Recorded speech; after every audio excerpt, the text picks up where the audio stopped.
अस्सलाम वालेकुम एवरीवन। तो आज मैं आप लोगों के साथ शेयर करने जा रही हूँ सैदनपुर की स्टोरी। सैदनपुर गांव इतिहास की एक अनकही कहानी है। ऐसी कहानी जो रंगीन धागों के ताने और बाने में बनी और हथकरघों में बुनी इस तेज रफ्तार आधुनिक दौर में अपनी पहचान कायम रखने का संघर्ष कर रही है। सैदनपुर की हिस्ट्री जो है वो तो बहुत पुरानी है। उस वक्त की है जब अंग्रेज़ों का यहाँ दौर शुरू हुआ तो जाहिर है कि जगह जगह अंग्रेज़ों की मुखालिफत होती थी और लोग जो हैं वो नहीं चाहते थे कि ये इस तरह से हमारे यहाँ कब्जा कर सके।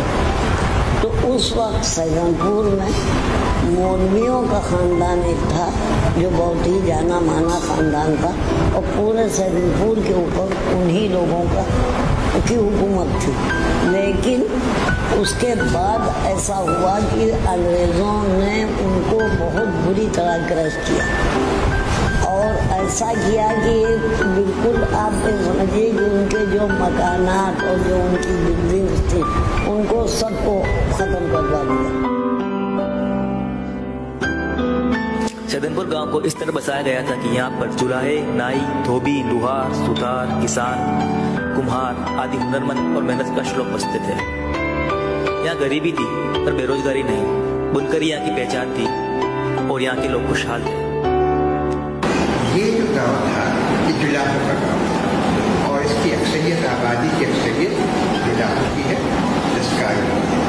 और एक ज़माना था जब इसमें काफ़ी इसका कारोबार वगैरह होता था अंग्रेज़ों के ज़माने के बाद, क्योंकि उन्होंने जैसे आपको पता है कि यहाँ की जो